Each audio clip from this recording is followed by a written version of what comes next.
Nous pouvons être fiers dans ce territoire d'avoir porté des combats qui sont des combats de la justice. Je vais simplement en rappeler trois pour vous dire qu'ils ont du sens, qu'ils ont de l'incarnation dans ce territoire et qu'ils ont une portée nationale et parfois internationale. Je veux dire que le combat que j'ai ouvert en votre nom comme député de la 5e circonscription pour le partage et la maîtrise du foncier est un combat mère pour la justice. Parce que si on ne partage pas la terre, source de toutes les matières premières, source de la nourriture, alors c'est toute l'économie qui s'effondre et c'est la spéculation qui gagne. C'est un de ces combats pour le juste et pour la vie, parce que nous savons désormais qu'il n'y aura pas de combat pour la justice qui ne passe par un combat par l'écologie et par le partage. C'est un combat qui a commencé à Mont-le-Vignoble par le cas pratique d'un jeune agriculteur spolié par un plus puissant que lui et qui se termine à Madagascar, puisque le Comité catholique contre la faim et pour le développement nous dit que l'accaparement des terres à l'échelle internationale est une cause de misère supérieure aux guerres dans le monde aujourd'hui, de misère et de violence. Ce combat pour la terre, sur laquelle j'ai un pilotage d'un observatoire pour la Fondation Jean Jaurès, j'aspire dès le 19 juin à le reprendre, parce que c'est un des combats capitaux. L'usage, le partage, la propriété du sol sera un des combats du XXIe siècle. Je veux être un de ces hommes qui, dans l'hémicycle et au-delà de nos frontières, portent ce combat pour le partage de la terre, pour qu'elle reste un bien commun et un outil de travail pour les paysanneries et non pas un objet de spéculation. Deuxième combat, celui des pesticides. Vivre mieux pour produire autrement. C'est la clé des plans alimentaires que nous avons lancés avec Audrey et avec la Chambre d'agriculture. C'est le sens des pratiques innovantes qui ont été initiées sur ce territoire, où sont nés les premiers drives fermiers. L'alimentation, la nourriture de toutes les qualités, voici un combat phare. Il nous invite à produire autrement, à ne pas passer de pesticides, à changer nos matières de production. Oui, vivre autrement pour produire mieux, vivre mieux pour produire autrement, voici une des clés de l'engagement politique concret. Et nous avons pris comme slogan « Demain notre pays », parce que le film « Demain » révèle comment les innovations dans les territoires, les filières, les familles et dans nos entreprises dessinent le monde du futur. Et notre boulot à nous, c'est d'entendre cette émergence, ce bouillonnement et d'en faire des lois. J'ai été heureux d'être le député qui non seulement écrive le nouveau plan pesticides, face à un exercice de démocratie, parce que les donneurs de leçons fabriquent des fossés et nous avons créé des passerelles, nous avons réussi à obtenir de générations futures à la FNSEA des accords de compromis pour une transition démocratique en la matière. Nous avons obtenu l'unanimité, moins l'industrie phytopharmaceutique, ce qui était plutôt une gloire en l'occurrence, mais nous avons réussi à faire l'unité sur un sujet de santé publique, un des plus sensibles. Je ne souhaite pas que dans l'Assemblée et dans les mois qui viennent, Monsanto et Bayer reprennent le pouvoir sur ce dossier où nous avons pendant 5 ans cherché à nous battre pour obtenir des résultats et à les incarner tant dans la bataille du biocontrôle de l'arboriculture du Saintois, dans cette viticulture du Toulois où Michel Larocque me disait que non seulement, comme il y a un an, il s'engageait à faire 0 herbicide, mais 0 fongicide de synthèse pour être un des vignobles les plus écolos, comme ces céréaliculteurs du plateau de Haye qui s'engagent à allonger leur rotation. J'ai été heureux d'accompagner l'innovation sur le territoire et de porter un programme national à l'échelle du pays. Dernier combat dont vous devez être fiers, c'est celui de la vigilance, celui du devoir de vigilance des multinationales. 2 auteurs du Collège de France ont affirmé que c'était le passage au XXIe siècle d'une souveraineté solitaire des nations pour une première fois à une souveraineté solidaire. Démocratiquement, une nation dans son assemblée, contre les lobbies, contre le gouvernement, pendant 4 ans, a imposé une loi qui donne à notre nation la capacité à protéger les plus fragiles au bout du monde. C'est un changement de paradigme, c'est une révolution. Elle nous vaudra d'être invités à Ottawa au mois de septembre. J'irai de toute manière, mais imaginez la force pour notre circonscription de traverser l'Atlantique comme député pour aller défendre devant le Parlement canadien et devant des parlementaires canadiens, devant des membres du gouvernement, les grandes ONG et les syndicats, cette loi qui est l'honneur de la CFDT, qui est la force de l'Amnesty International et qui a été portée par l'ensemble des syndicats et des ONG de notre pays. Nous avons inventé, nous avons innové, et petit clin d'œil que je me suis plu à raconter à Neuf Maisons hier soir. Vous savez qu'il y a une loi sur les accidents du travail qui a été portée en 1898. Elle a été portée par un député qui était ouvrier. Il s'appelait Nadeau. Cet ouvrier Nadeau, j'en ai lu des articles et des articles. C'est 10 ans de combat à l'Assemblée nationale. Jusqu'à cette époque, où les salariés étaient une main-d'œuvre qui vendait son travail à la journée. Lorsqu'il y avait un accident dans une forge, dans une mine, on considérait d'abord que c'était une maladresse. Pendant 10 ans, il a fallu batailler contre les conservatismes pour admettre qu'il y avait une responsabilité de l'employeur dans l'accident du travail. 10 ans de rébellion d'un patronat le plus archaïque pour reconnaître la responsabilité de l'employeur dans l'accident du travail. Pour le patronat de l'époque, c'était la fin du monde. C'était juste la naissance d'un nouveau monde. 1 an après cette victoire législative du député Nadeau, des caisses d'accident du travail étaient créées pour permettre aux forges et aux mines de ne pas être en faillite dès lors qu'il y avait un accident. Les patrons avaient organisé un système de solidarité entre eux pour faire face aux compensations légitimes des salariés. Et mieux que ça, en moins de 2 ans, nous dit la chronique de la fin du 19e siècle, un saut technologique prodigieux est fait pour protéger les machines et le nombre d'accidents du travail diminue par 10. Cela nous révèle la force de conviction de cet ouvrier Nadeau, la force de la loi pour bouleverser le monde en lui donnant des limites au nom de la dignité humaine. Eh bien, nous avons un petit peu, à notre manière, un tout petit premier pas, fabriqué une loi équivalente dans cette usine du monde qui est désormais devenue notre planète, en prenant en compte la responsabilité des actionnaires et des puissances économiques dans l'écrasement des vies d'enfants et d'esclaves au bout du monde dans les chaînes de textiles, de minerais et d'agroalimentaire de notre consommation. C'est avec fierté que nous devons porter ces combats-là, les affirmer dans le porte-à-porte, dans les coups de fil que nous porterons.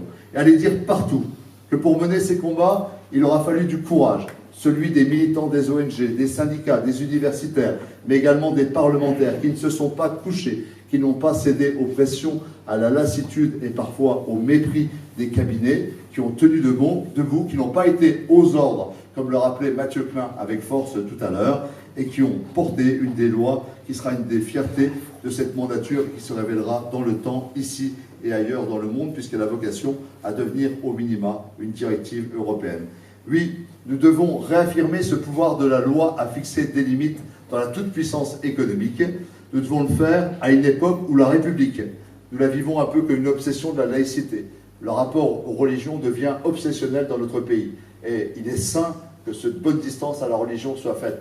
Mais le paradoxe, permettez-moi cette réflexion, le paradoxe, c'est que cette obsession de la République à distance des religions nous fait oublier la toute-puissance de l'idole de l'argent. Au même moment où nous nous affolons du moindre signe religieux dans un espace public, nous consentons à nous vautrer, à nous coucher en permanence devant les idoles du marché et la toute-puissance de l'argent, de la publicité qui domine nos vies et nos consciences. Il y a là un paradoxe important, et je voudrais qu'il y ait demain dans l'hémicycle des députés qui affirment qu'il y a une part de sacré dans l'espace public, qu'il y a une part de sacré dans la dignité humaine, et que l'argent ne doit pas avoir tout pouvoir sur nos vies et sur notre planète, que nous devons retrouver un espace pour la République et pour la démocratie.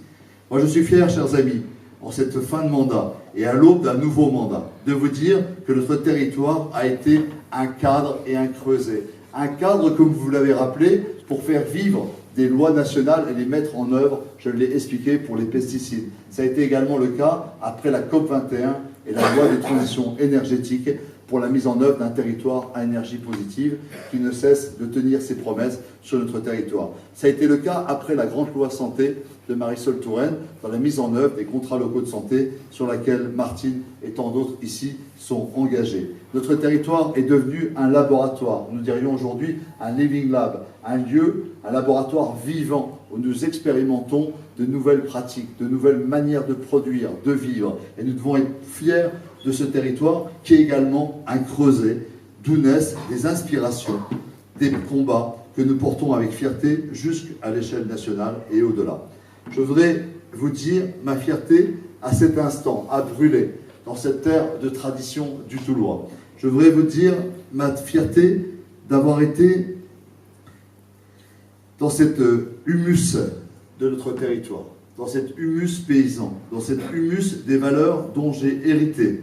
Je le dis ici, devant ce public qui a été fabriqué avec les dernières forces de mon père. Je le dis avec l'humilité qui vient d'un engagement dès l'âge de 15 ans dans un mouvement d'éducation populaire, Marie-Pascale, dans un mouvement qui nous a appris à donner pour les autres, à ne pas briller, à faire notre devoir, à ne s'asseoir que quand on nous a donné l'autorisation, à servir les autres avant de se servir nous-mêmes. Cette éducation, ces valeurs transmises par une famille, par un mouvement d'éducation populaire, par un territoire, j'y suis extrêmement attaché. J'y suis attaché comme je le suis profondément à nos paysages et à nos lieux. Je suis attaché à la beauté de notre territoire et à ce que Gaël fait dans Petit Pays appelle l'anfractuosité de notre environnement, ces reliefs, ces passages qui nous font passer au-dessus de la Moselle, par le plateau de Sainte-Barbe où je serai demain matin dans une ferme avec Philippe Pinault pour partager un café avec un éleveur de moutons avant de filer vers Dierville, découvrir une entreprise de soudure et de revenir pour les cérémonies de la BA 133. Chaque trajectoire, chaque trajet est un bonheur de retrouver ces forêts, ces polycultures élevages, ces villes, même le paysage de la SAM, même le paysage de l'usine de Fougue sont à chaque fois des émotions où je me dis, nous sommes chez nous dans cette terre de production agricole et industrielle. Elle m'a profondément marqué, elle est mon humus et moi aussi je suis en colère quand des candidats hors sol prétendent que leur plus grande gloire c'est de n'avoir jamais rien fait. Moi je vous assure qu'il y a une part d'humiliation pour l'entrepreneur paysan que j'ai été pendant 25 ans, travaillant manuellement, qui n'a pas beaucoup à l'Assemblée nationale. Je veux dire que c'est un déshonneur pour ceux qui sont élus, qui servent leur commune, avec beaucoup d'esprit, de désintéressement. Et quand on leur dit, moi, ma plus grande fierté, c'est de ne jamais avoir été élu, comme si avoir été maire, responsable d'une communauté de communes, était quelque chose qui était déshonorant. Il y a quelque chose d'un paradoxe à se vanter de n'avoir jamais rien fait.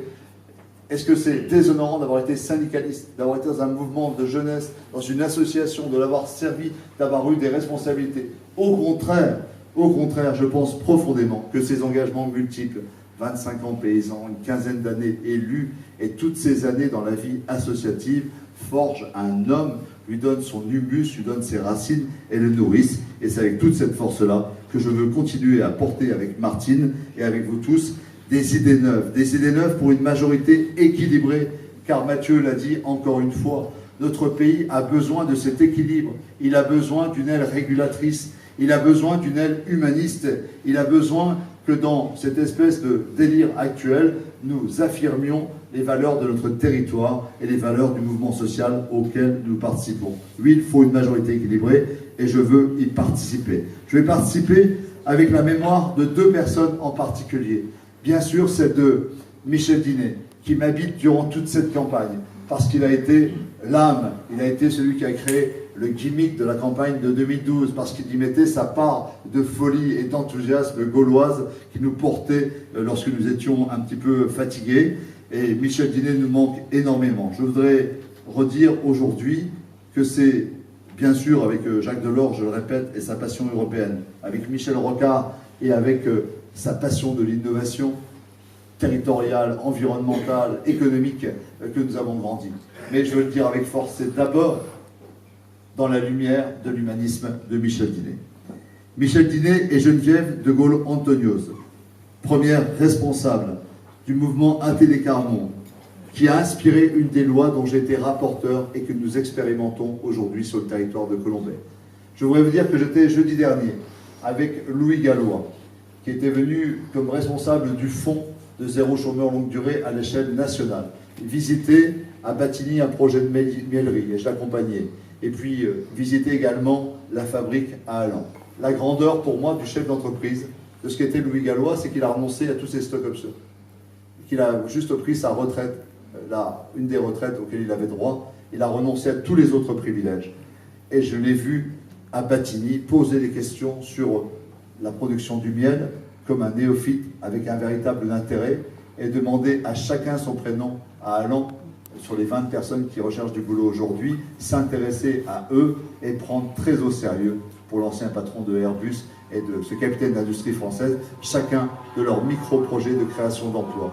La grandeur d'un bonhomme ne se mesure pas à sa richesse ou à ses stock options, elle se mesure à sa capacité à mener une œuvre, qu'elle soit industrielle ou humaine. C'est le message que j'ai partagé avec les patrons du Toulois ce matin, en leur disant la fierté qui était la leur, et puis ce défi de bâtir un chef d'entrepreneuriat qui était à la fois humaniste, branché sur l'environnement, branché sur le futur. Nous avons là tout le terreau d'une authentique innovation. Geneviève Antonios de Gaulle, dont l'entrée au Panthéon restera un des souvenirs les plus marquants pour moi de ce mouvement. Et puis ces militants d'ATD Quart Monde que j'ai croisés à Paris, à l'Assemblée nationale, qui gagnent le SMIC, qui choisissent de passer 10 ans de leur vie au milieu des plus pauvres, et qui, à la fin, quand on les interroge sur ça doit être dur, nous disent leur bonheur d'exister et leur bonheur de vivre.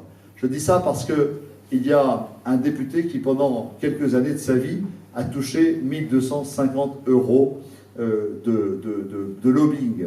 D'autres ont beaucoup plus. Mais j'ai eu une remarque d'un Parisien il n'y a pas longtemps qui m'a dit « Oh, pour 1250 euros, hein, ça vaut quand même pas le coup de fouetter un chat. » On a perdu la boussole, on a perdu le nord. Si à gauche comme à droite, on n'a plus ce sens de la mesure, de ce qu'est l'argent, de ce que représente 1250 euros, alors que le revenu médian des Français est de 1700 euros, alors on a perdu le sens des réalités et on n'est plus digne d'être des responsables politiques. Il faut absolument qu'on retrouve cette boussole, ce sens des réalités et cette proximité avec les plus pauvres. C'est ce que ATD Quart Monde, dans son engagement avec les plus démunis, nous apprend en permanence. C'est ce que j'ai appris d'eux et ce que je porte sur ce territoire dans ce projet d'expérimentation.